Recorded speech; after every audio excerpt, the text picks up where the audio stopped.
Good evening everyone, welcome to 585. 5 super exclusive వార్తలు. 5 news presenters, 5 news reporters, 5 places నుండి 5 ground reports. A very special and super exclusive bulletin 585 కి స్వాగతం.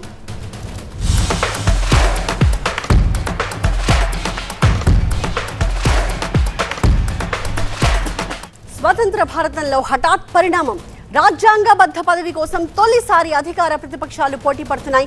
ఆ details చూద్దాం ఇవాల్టి 585 లో. హస్తినలో బిజీగా సీఎం రేవంత్ పార్టీ ప్రభుత్వపరమైన అంశాలపై సాగుతున్న టూర్ అప్డేట్స్ ఈ బులెటిన్ లో చూద్దాం. ఇక తెలంగాణ విద్యుత్ కమిషన్ పై హైకోర్టుకు వెళ్లారు కేసీఆర్. ఆ డీటెయిల్స్ చూద్దాం ఈ బులెటిన్ లో. అలాగే ప్రత్యేక హోదా అంశంపై స్పీకర్ అయ్యన్న పాత్రుడికి జగన్ లేఖ, రూల్స్ ఏం చెబుతున్నాయో కూడా 585 లో చూద్దాం. రైట్, ఇక విజృంభిస్తోంది తెలుగు రాష్ట్రాల్లో డయేరియా డేంజర్ బెల్స్ మోగిస్తోంది. డీటెయిల్స్ తెలుసుకుందాం ఇవాల్టి 585 లో.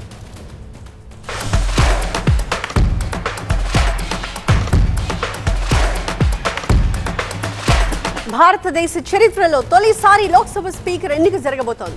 అధికార ప్రతిపక్షాల మధ్య ఏకాభిప్రాయం కుదరకపోవడంతో స్పీకర్ ఎన్నిక అనివార్యమైంది. ఎప్పటిలాగానే సభాపతి పదవిని ఏకగ్రీవం చేయడానికి ఎన్డీఏ ప్రభుత్వం ప్రయత్నించినప్పటికీ అది సఫలీకృతం కాలేదు. దీంతో చరిత్రలో తొలిసారి స్పీకర్ పదవికి ఎన్నిక జరగబోతోంది. ఈ స్థానం కోసం ఎన్డీఏ తరపున ఓం బిర్లా నామినేషన్ వేశారు. విపక్ష ఇండీ కూటమి నుంచి కాంగ్రెస్ ఎంపీ కె సురేష్ బరిలో ఉన్నారు. రేపు ఉదయం 11 గంటలకు సభలో ఓటింగ్ జరగబోతోంది. దాదాపు 78 ఏళ్ల తర్వాత స్పీకర్ ఎన్నిక జరుగుతోంది. ఎప్పుడు అధికార పక్షం ఎంపిక చేసిన వ్యక్తినే స్పీకర్గా ఎన్నుకునే సంప్రదాయానికి ఈ లోక్సభలో తెరపడింది. సంప్రదాయం ప్రకారం స్పీకర్ పదవి అధికార పక్షం తీసుకుంటే డిప్యూటీ స్పీకర్ పదవి ప్రతిపక్షాలకు ఇవ్వాల్సి ఉంటుంది. డిప్యూటీ స్పీకర్ పదవి ఇచ్చేందుకు ఎన్డీఏ కూటమి అంగీకరించకపోవడంతో లోక్సభ స్పీకర్ ఎన్నిక అనివార్యంగా మారింది.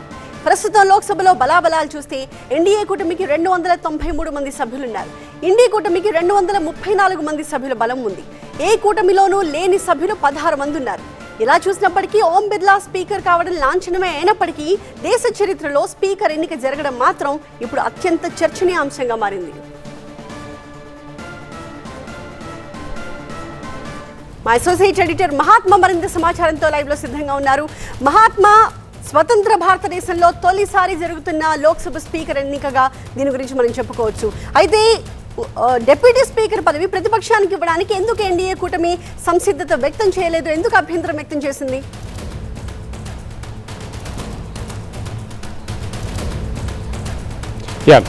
ముందుగా 1952 నుంచి మొదలు పెడితే ఇప్పటి వరకు జరిగిన లోక్సభ స్పీకర్ ఎన్నికల్లో ఎప్పుడూ కూడా ఆ ఎన్నిక ఏకగ్రీవమే అవుతూ వచ్చింది. పోటీ అన్నది నెలకొనలేదు.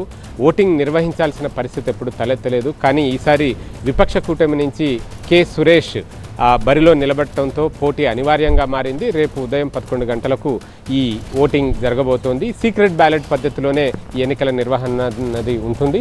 ఇప్పటికైతే ఎన్డీఏకి తగినంత సంఖ్యాబలం కనిపిస్తోంది. 290 మందికి పైగా 293 మంది వరకు ఎన్డీఏ కూటమికి సంబంధించిన సభ్యులు ఉన్నారు. సో విపక్ష కూటమికి 232 మంది, అంటే చూడ్డానికి 233 గెలుచుకున్నప్పటికీ వాయనాడు, రాయ్బరేలీ 2 చోట్ల గెలిచింది ఒకరే రాహుల్ గాంధీయే.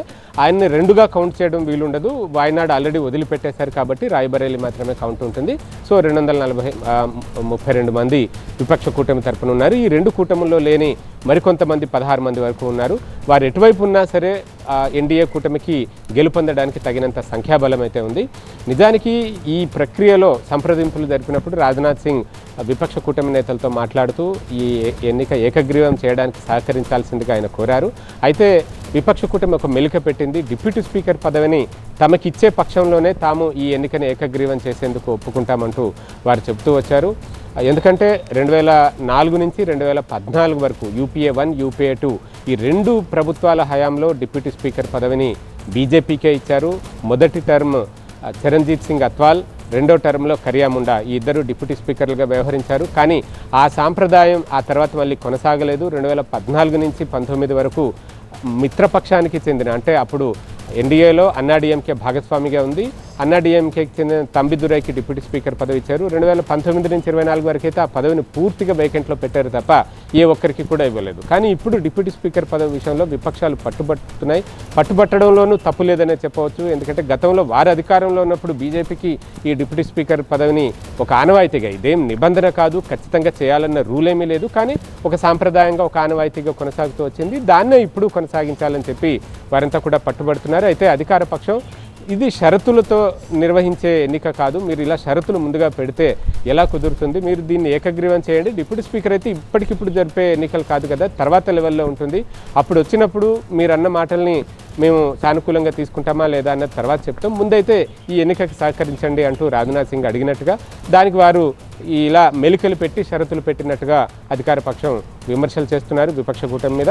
మొత్తంగా ఏదేమైనా చరిత్రలో తొలిసారిగా, దేశానికి స్వాతంత్రం వచ్చిన తర్వాత మొట్టమొదటిసారిగా లోక్సభ స్పీకర్ ఎన్నికల్ని మనం చూడబోతున్నాము. రేపు ఉదయం 11 గంటలకు ఈ ప్రక్రియ జరుగుతుంది. ఓం బిర్లానా లేకపోతే కొడిక్కునిల్ సురేష, ఈ ఇద్దరిలో ఎవరు గెలుపొందుతారు ఏంటి అన్నది రేపటి ఓటింగ్ తర్వాత ఆ సంఖ్యాబలాన్ని చూస్తుంటే అర్థమవుతుంది. చూడడానికి నెంబర్ పరంగా చూసుకుంటే ఎన్డీఏకే తగినంత సంఖ్యాబలం ఉంది. ఓం బిర్లా ఎన్నిక ఇక లాంఛనమే అని చెప్పొచ్చు. రెండోసారి ఆయన ఎన్నుకోవడం కూడా వ్యూహాత్మకంగానే బీజేపీ ఆయన ఎంపికను చేపట్టింది. 5 ఏళ్ల అనుభవం, గతంలో స్ట్రిక్ట్గా వ్యవహరించిన తీరు, ఇవన్నీ ఈసారి చాలా అవసరం. లోక్సభ స్పీకర్ పదవి ఇప్పుడు తగినంత సంఖ్యాబలం లేని సమయంలో, సంకీర్ణ ప్రభుత్వాన్ని నడుపుతున్న సమయంలో ఈ స్పీకర్ పదవి చాలా కీలకమైంది. కాబట్టి ఆ కీలకమైన పదవి ఓం బిర్లా వంటి నేతకి ఇవ్వడమే సమంజసం అని చెప్పి బీజేపీ అగ్రనాయకత్వం భావించినట్టుంది. అందుకే ఆయన్ని అభ్యర్థిగా ఎంపిక చేసింది. ఎన్డీఏ మిత్రపక్షాలు, భాగస్వామ్య పక్షాలు కూడా ఆ నిర్ణయాన్ని సమర్థించి వారు సంతకాలు పెట్టి అభ్యర్థిత్వాన్ని మద్దతిచ్చారు. రేపు ఓటింగ్లో కూడా ఎన్డీఏకి అనుకూలంగానే మిత్రపక్షాలు ఓటు వేయనున్నారు. Right, thank you Mahatma. ఇక తెలంగాణ సీఎం రేవంత్ రెడ్డి ఢిల్లీ టూర్ రాజకీయ వర్గాల్లో ఆసక్తి రేపుతోంది. ఓవైపు మంత్రులతో భేటీలు, మరోవైపు అధిష్టానం పెద్దలతో చర్చలు జరుపుతూ ఫుల్ బిజీగా గడుపుతున్నారు. ఈ ఢిల్లీ పర్యటనలో పాలనాపరమైన అంశాలతో పాటు రాజకీయ అంశాల్లో స్పష్టత తీసుకొచ్చేందుకు ప్రయత్నిస్తున్నారు. ముఖ్యంగా ఇతర పార్టీల ఎమ్మెల్యేల చేరికలు, కేబినెట్ విస్తరణ, పీసీసీ అధ్యక్ష మార్పు, తెలంగాణ లోక్సభ ఎన్నికల ఫలితాలపై విశ్లేషణ, నామినేటెడ్ పోస్టుల నియామకం, ఇలా వివిధ అంశాలపై రేవంత్ టూర్ సాగుతోంది. రెండో రోజు పర్యటనలో లోక్సభలో జరిగే ఎంపీల ప్రమాణ స్వీకార కార్యక్రమానికి హాజరైన రేవంత్ లోక్సభ గ్యాలరీలో సోనియా గాంధీని కలిసి పలు అంశాలపై చర్చించారు. దాదాపు గంట పాటు కీలకమైన అంశాలపై మాట్లాడారు. తొలి రోజు కేంద్ర మంత్రులను కలిసిన రేవంత్ రెడ్డి అభివృద్ధి పనులు, ప్రాజెక్టులు, కేంద్ర ప్రాయోజిత పథకాల గురించి మాట్లాడారు. అలానే రాష్ట్ర అభివృద్ధికి కావాల్సిన నిధులపై, వివిధ సమస్యల పరిష్కారంపై వినతి పత్రాలు అందించారు. మరోవైపు బీఆర్ఎస్ ఎమ్మెల్యే పోచారం శ్రీనివాసరెడ్డిని ఏఐసీసీ కార్యాలయానికి తన వెంట తీసుకువెళ్లి అధిష్టానం పెద్దలు మల్లికార్జున ఖర్గే, రాహుల్ గాంధీ, కేసీ వేణుగోపాల్తో సమావేశమయ్యారు.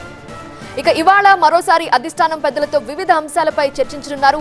మరోవైపు రేవంత్ ఢిల్లీ పర్యటన నేపథ్యంలో నామినేటెడ్ పదవులు ఆశిస్తున్న ఆశావహులు ఢిల్లీలో చక్కర్లు కొడుతున్నారు. అయితే ఈ కసరత్తులో తన మార్కు వేసేందుకు రేవంత్ రెడ్డి ప్రయత్నిస్తున్న ఆశావహుల సంఖ్య చాలా ఎక్కువగా ఉంది. దీంతో రేవంత్ రెడ్డి హైకమాండ్ పెద్దలను ఎలా ఒప్పిస్తారు, ఎవరెవరికి ఛాన్స్ ఇప్పిస్తారు అన్నది ఆసక్తిగా మారింది. సీఎం రేవంత్ రెడ్డి ఢిల్లీ టూర్ కి సంబంధించిన అప్డేట్స్, అలానే ఆశావహులు ఎంతమంది ఇప్పటికే ఢిల్లీకి చేరుకున్నారు, మరిన్ని వివరాలతో మా ప్రతినిధి శ్రవణ్ సిద్ధంగా ఉన్న లైవ్ లో. శ్రవణ్, వచ్చి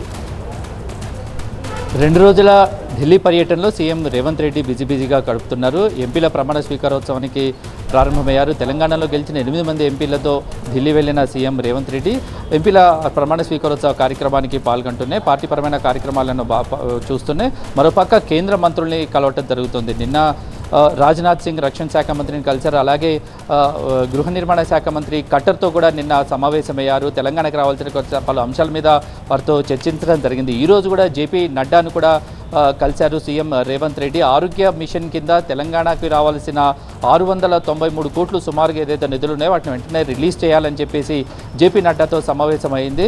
జాతీయ ఆరోగ్య మిషన్ కింద ఎటువంటి పథకాలను తెలంగాణలో అమలు చేస్తున్నామనేది కూడా సీఎం రేవంత్ రెడ్డి జేపీ నడ్డాతో సమగ్రంగా వివరించడం జరిగింది.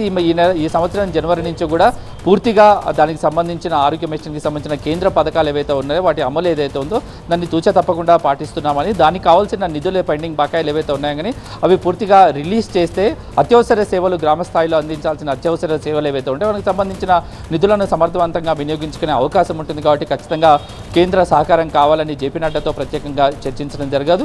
తెలంగాణలో ఉన్న 5,000కు పైగా ఉన్న ఏవైతే బస్తీ దవాఖానాలు ఉన్నాయో వాటి నిర్వహణ సమర్థవంతంగా జరగాలి అంటే కేంద్రం నుంచి రావాల్సిన నిధులు ఏవైతే ఉన్నాయో ఖచ్చితంగా రిలీజ్ చేస్తే వాటిని సమర్థవంతంగా నిర్వహించి జాతీయ ఆరోగ్య మిషన్ కేంద్రం రూపొందించిన పథకం ఎంతైతే సమర్థవంతంగా నిర్వహించాలని చేస్తుందో అందులో ఆ నిధులను విడుదల చేస్తే ఖచ్చితంగా ఆ ప్రోగ్రామ్ని సమర్థవంతంగా రాష్ట్ర ప్రభుత్వం కూడా అమలు చేస్తుంది. కాబట్టి పూర్తిగా పెండింగ్ నిధులను రిలీజ్ చేయాలని కోరటం జరిగింది. దాంతోపాటుగా కూడా ఈరోజు రాహుల్ గాంధీ రాయ్బరేలీ ప్రమాణ స్వీకారానికి సంబంధించిన ఎంపీగా ప్రమాణ స్వీకార కార్యక్రమానికి సంబంధించి పార్లమెంట్లో జరుగుతుండగా సోనియా గాంధీ రావడంతో సోనియా గాంధీని కూడా సీఎం రేవంత్ రెడ్డి కలవటం జరిగింది. ఇటు కేసీ వేణుగోపాల్ని కూడా మర్యాదపూర్వకంగా కలిసింది. ఇటు ప్రత్యేకంగా తెలంగాణలో ఇప్పుడు క్యాబినెట్ విస్తరణ అనే చర్చ జరుగుతున్న సందర్భంలో క్యాబినెట్ విస్తరణలో సంబంధించి కూడా కాంగ్రెస్ అధిష్టానంతో చర్చలు జరుపుతున్నారు. ఏ మినిస్టర్లను ఎవరెవరికి కేటాయించాలి.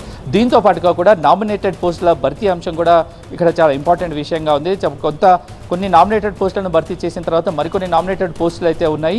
నామినేటెడ్ పోస్టులను ఎవరెవరికి ఎలా భర్తీ చేయాలనే విషయం ఇక్కడ సామాజిక సమీకరణాలను చూసుకోవాల్సి ఉంటుంది, రాజకీయ సమీకరణాలను చూసుకోవాల్సి ఉంటుంది. కాబట్టి కేంద్రంతో కాంగ్రెస్ పెద్దలతో ఢిల్లీలో కూర్చొని నామినేటెడ్ పోస్టుల భర్తీపై కీలకంగా చర్చించే సిచ్యువేషన్ అయితే కనిపిస్తుంది. ఎవరెవరికి ఏ నామినేటెడ్ పోస్టులు ఇవ్వాలి అనే అంశంలో జరుగుతూ ఉండగా సీఎం రేవంత్ రెడ్డి కూడా తన వర్గానికి తనకు అనుకూలంగా ఉండే వాళ్ళకి నామినేటెడ్ పోస్టులను దక్కే విధంగా కూడా సీఎం తన వంతు ప్రయత్నాలు చేస్తున్నారు. దాంతోపాటు ఆశావాహులు కూడా కాంగ్రెస్ నుంచి మొదట్లో ఉన్న సీనియర్స్ నుంచి వస్తున్న రికమెండేషన్స్ అయ్యుండొచ్చు, కాంగ్రెస్ పార్టీకి మొదటి నుంచి లాయల్గా ఉన్న వ్యక్తులు అయ్యుండొచ్చు. వీళ్ళందరి లాబింగ్ కూడా చాలా గట్టిగానే జరుగుతుంది. ఎవరికి వారు ఢిల్లీకి చేరుకునే లాబింగ్ చేస్తున్న నేపథ్యంలో నెక్స్ట్ సీఎం నామినేటెడ్ పోస్టులు అయ్యుండొచ్చు. మిగతా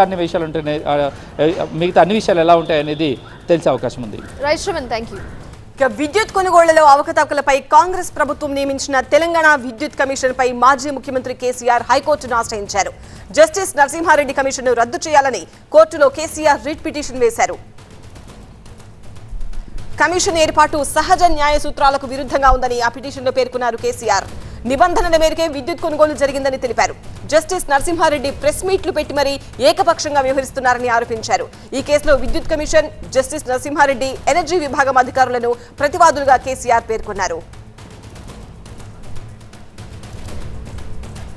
మరింత సమాచారం టీవీ9 ప్రతినిధి రాకేష్ అందిస్తారు. రాకేష్, కేసీఆర్ వేసిన రిట్ పిటిషన్ ఎప్పుడు విచారణకు వచ్చే అవకాశం ఉంది?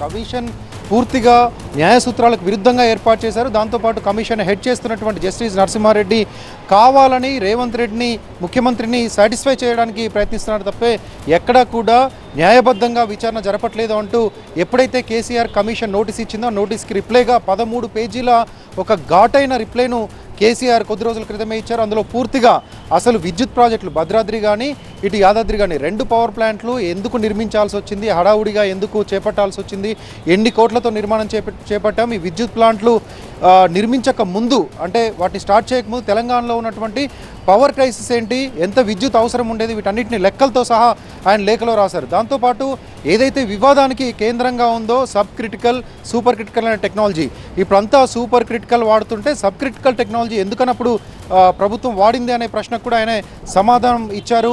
దేశంలో 90% మించి సబ్ క్రిటికల్ టెక్నాలజీతోనే విద్యుత్ ప్లాంట్లు నడుస్తున్నాయని చెప్పారు. ఇక దాంతోపాటుగా ఛత్తీస్గఢ్ నుంచి ఏదైతే విద్యుత్ కొనుగోలు చేశారో ఆ విద్యుత్ కొనుగోలు పూర్తిగా చట్టబద్ధంగా ప్రభుత్వ నిబంధనలకు అనుకూలంగా లోబడి విద్యుత్ కొనుగోలు ప్రక్రియ జరిగింది. పవర్ పర్చేస్ అగ్రిమెంట్లు కూడా జరిగాయి తప్ప ఎక్కడా నిబంధనలకు వ్యతిరేకంగా జరగలేదు.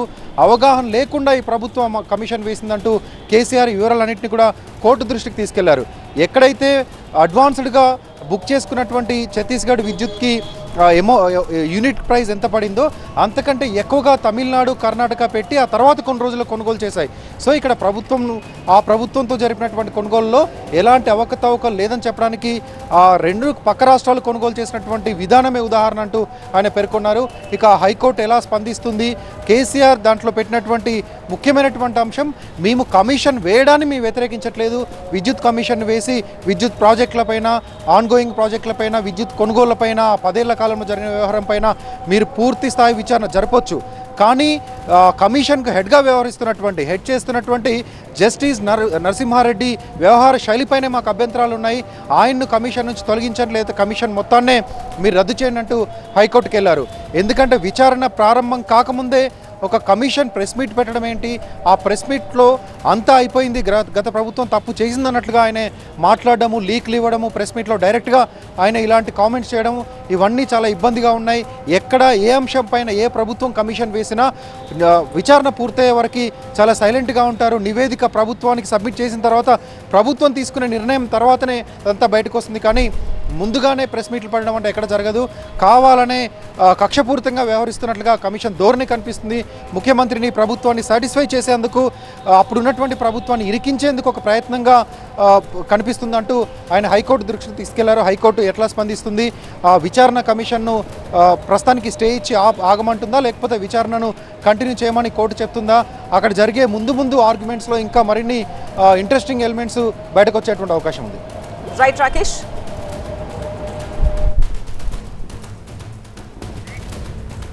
ఇక ప్రజా సమస్యల్ని చట్టసభల్లో బలంగా వినిపించడానికి ప్రతిపక్ష హోదా ఉండాల్సిందే అన్నారు వైసీపీ అధినేత జగన్. ఈ విషయంలో మరోసారి ఆలోచించాలని ఏపీ స్పీకర్ అయ్యన్న పాత్రుడికి లేఖ కూడా రాశారు.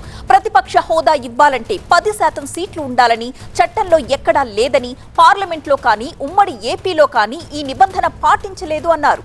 ఏపీ అసెంబ్లీలో ఎమ్మెల్యేల ప్రమాణ స్వీకారం జరిగిన తీరుపై మాజీ సీఎం జగన్ అభ్యంతరం వ్యక్తం చేశారు. ప్రమాణం కార్యక్రమాన్ని చూస్తే ప్రధాన ప్రతిపక్ష నాయకుడి హోదా తనకు ఇవ్వరు అన్న అభిప్రాయం కలిగిందన్నారు.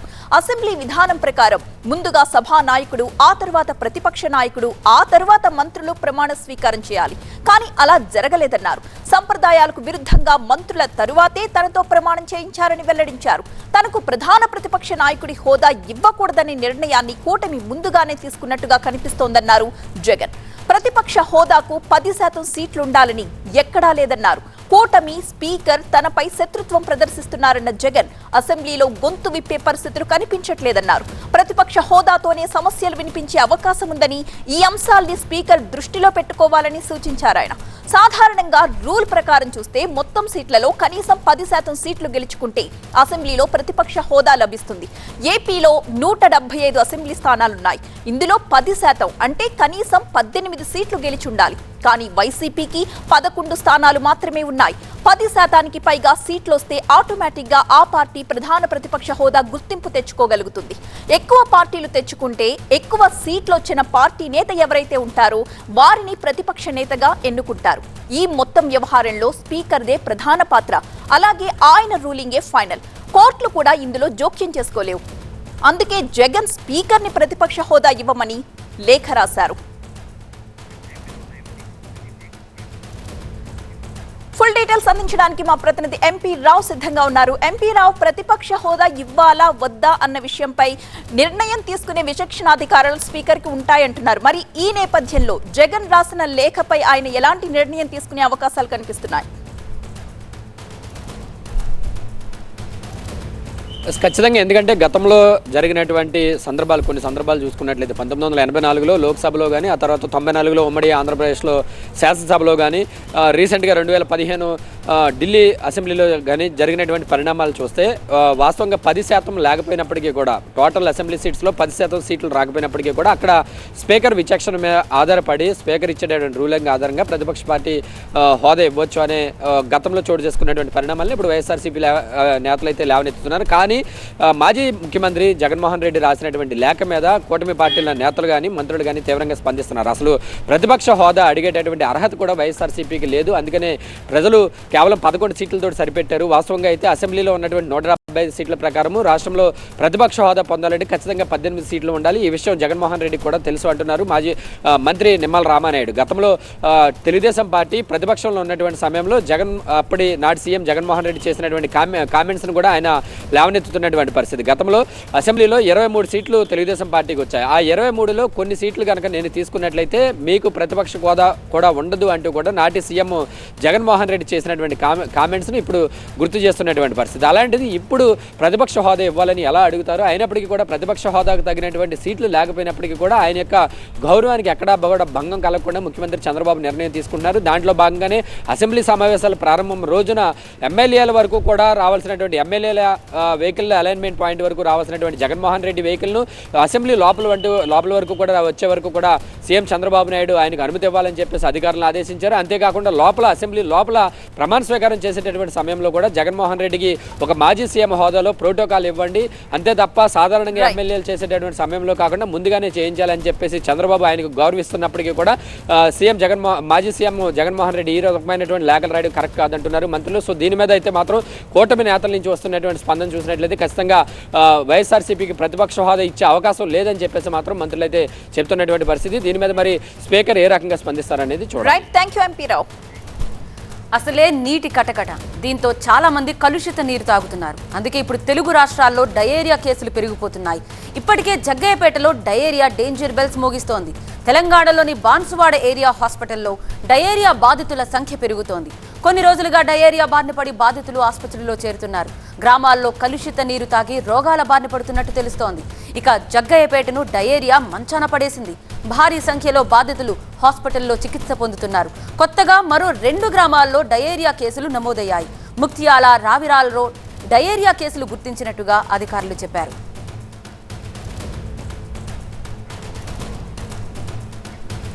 మా ప్రతినిధి క్రాంతి మరింత సమాచారం అందించడానికి లైవ్ లో సిద్ధంగా ఉన్నారు.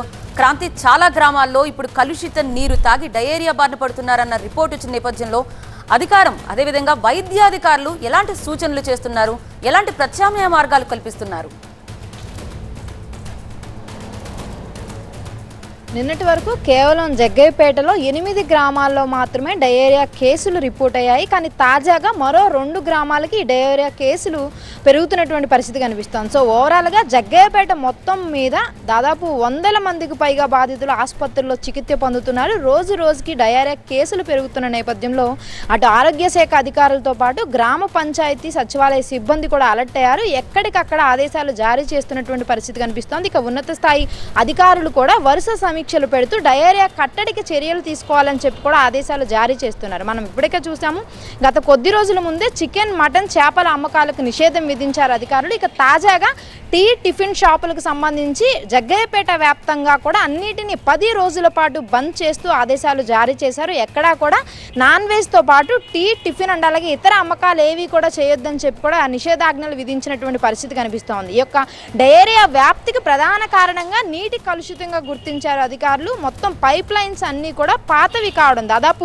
100 ఏళ్ల క్రితం వేసినటువంటి పైప్ లైన్ సిస్టమ్ ఉండడంతో మొత్తం అవన్నీ కూడా డ్యామేజ్ అయ్యి లీకేజ్ ఉన్న నేపథ్యంలో వర్షాలు పడుతున్నటువంటి స్టార్టింగ్ స్టేజ్లో ఈ యొక్క లీకేజ్, డ్రైనేజీలు పక్కనే ఉన్నది ఒక కారణం అయితే, లీకేజీలతో వర్షపు నీటి ఊట అవన్నీ కూడా కలుషితం అయిపోయి తాగుతున్నటువంటి నీరు కూడా మొత్తం పొల్యూట్ అవుతుందని గుర్తించారు అధికారులు. ఇవంతా చేయడానికి కొంత సమయం పడుతుంది కాబట్టి పంచాయతీ, గ్రామ అధికారులందరూ కూడా అప్రమత్తమై లీకేజీలు ఉన్నటువంటి అన్ని చోట కూడా వెంటనే మరమ్మతులు చేయాలి. వాటర్ పొల్యూషన్ కొంతమేర ఈ డయేరియా కేసులు పెరుగుతున్న నేపథ్యంలో వీటిని కట్టడి చేసేందుకు కృషి చేయాలని చెప్పి కూడా ఆదేశాలు ఇవ్వడం జరిగింది. ఇక ఇప్పటికే దీనికి సంబంధించినటువంటి మంత్రి, మున్సిపల్ శాఖ మంత్రి అండ్ అలాగే ఆరోగ్య శాఖ మంత్రి, పంచాయతీ గ్రామీణాభివృద్ధి శాఖ మంత్రి కూడా వరుసగా సమీక్షలు నిర్వహించారు. ఆయా శాఖలకు సంబంధించి ఆదేశాలు ఇవ్వడం జరిగింది. ఇక మున్సిపల్ శాఖ మంత్రి మాట్లాడుతూ ఈ యొక్క మొత్తం బడ్జెట్ భారీగా ఉంటుంది, చేయడానికి సమయం పడుతుంది కాబట్టి దఫలు వారీగా దీన్ని చేస్తాము. ఇప్పటి వరకు కూడా పెరుగుతున్నటువంటి డయేరియా కేసులు అక్కడ లోకల్గా మంచినీటికి సంబంధించి ఆల్టర్నేటివ్ ఆప్షన్స్ ఏర్పాటు చేయడం జరిగిందని కూడా చెప్తున్నారు. సో